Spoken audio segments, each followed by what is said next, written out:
अगदी तसंच तुमचा स्पर्श होताच मी फुलते, बहरते आणि तुमच्या प्रेमात ना म्हणजे तू माझ्या प्रेमात नावून जातेस, बहरून जातेस, फुलून जातेस. या केसांच्या बटा आरशासमोर कशासाठी? अगं तू हे बोल, माझ्या एका प्रेमाच्या हळू झुकेनं या बटा कशा लयबद्ध होती.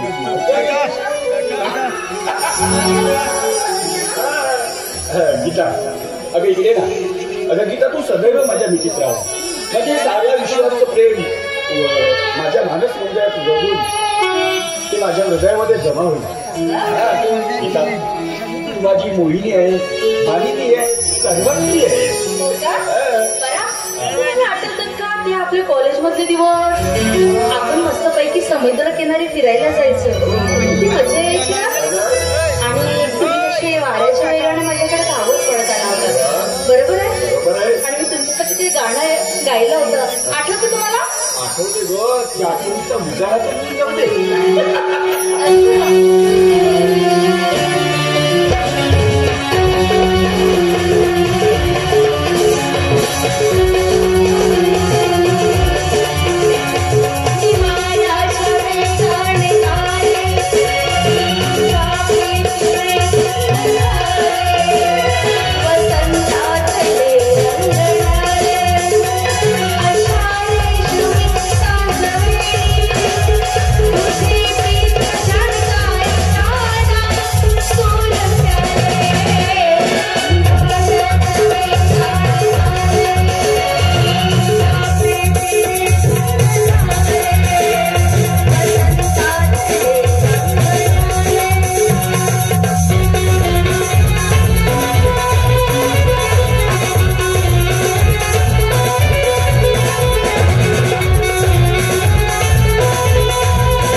रक्षाबंधनाचा दिवस.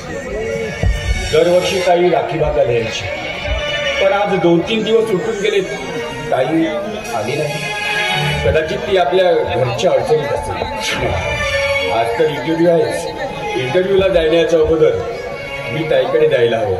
तिचे दर्शन घेतले मग इंटरव्ह्यूला जाईल. चला.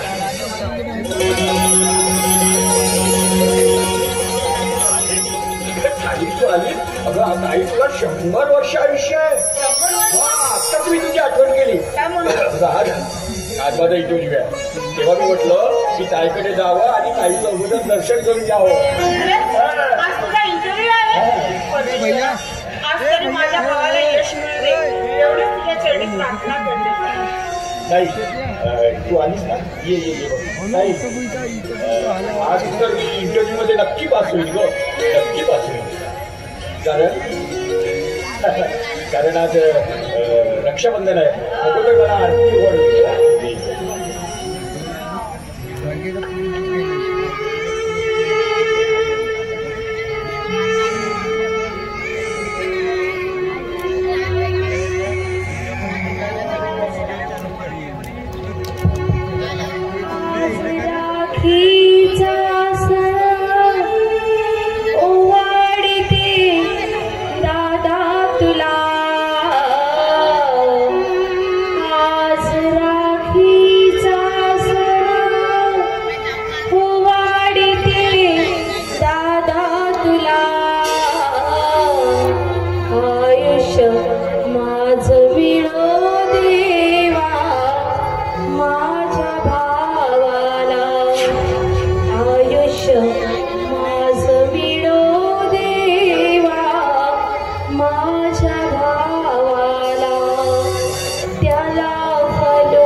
आज तुझा इंटरव्ह्यू आहे आणि या पैशाची खरी गरज तुला आहे.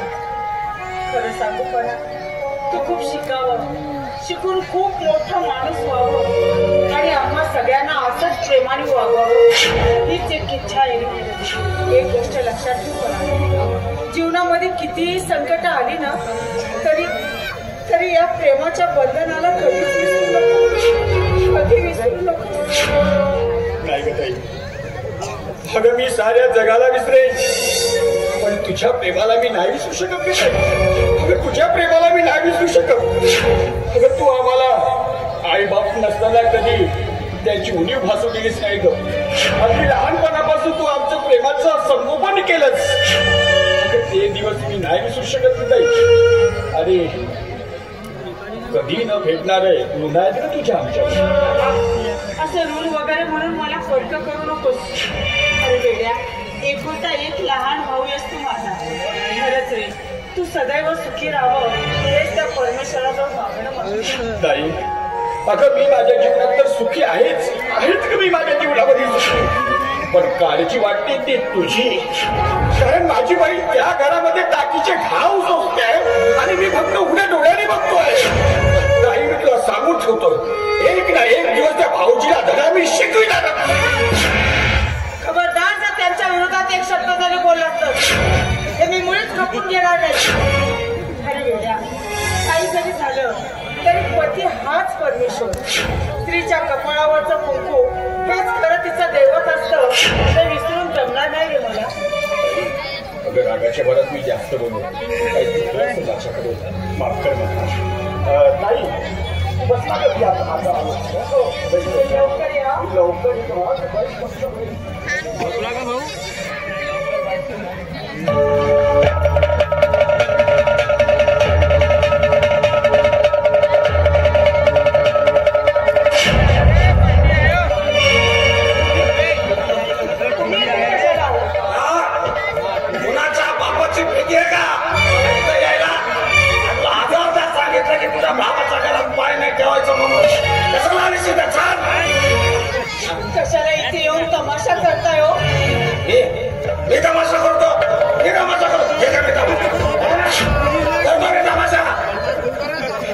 परत हरतच आहे. त्यांनी जर हे सगळं बघितलं तर त्याच्या मनाला काय वाटेल याचा विचार करा हो. त्याला काय वाटणार त्याला उलट आनंद होईल. तो म्हणून भाऊजी लय भारी नाचला, मस्त टाळ्या वाजवतो. वन्स मोर भाऊजी, वन्स मोर. तुला जर तुझ्या भावाचा इतका पोळका आहे ना तर त्याला म्हणा आपल्या लग्नातल्या हुंड्याच्या पैसे टाक, नाहीतर या घराचा बटवारा होऊन जाईल. तुमचे उद्याचे पैसे मी क्रमाक्रमाने परत करेन. क्रमाने आईला 25 वर्ष झालंय ह्याचा क्रमच सुरू नाही झाला आणि मला म्हणतो क्रमाक्रमाने पैसे परत दे. ताई हे दागिने ठेव करू. आईने तुझ्या मुलीसाठी फार जपून ठेवलं होतं. नाही परत नाही. ही आईची शेवटची निशाणी आहे आणि या दागिन्यावर फक्त वहिनीचाच हक्क आहे. मला नको ते दागिने. येडी झालीस का तू? मला हे दागिने आलेल्या संधीचं सोनं करायचं सोडून माती करायला निघाले.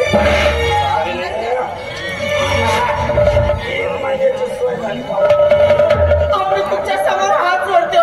ते दागिने परत करा. आपल्यावर फक्त वहिनीचाच हक्क आहे. काय करता तुम्ही? अरे तिच्या माय साल्यानं हात पकडला माझा. साल्यानं साल्यासारखं राहा.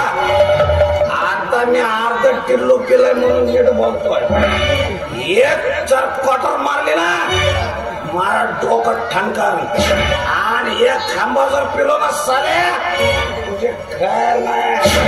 अरे भगवान आहे मी, भगवान. त्याला मेवण्याचा हात धरतोय साला.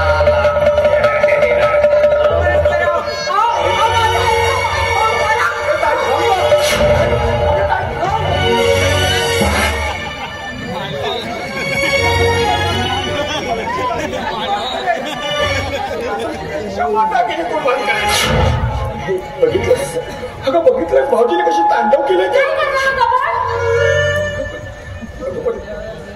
गीता हे बघ, तुझी सदैव मला साथ दिली आहे ना. तुमच्या सोबत आहे, त्याची काही काळजी करू नका.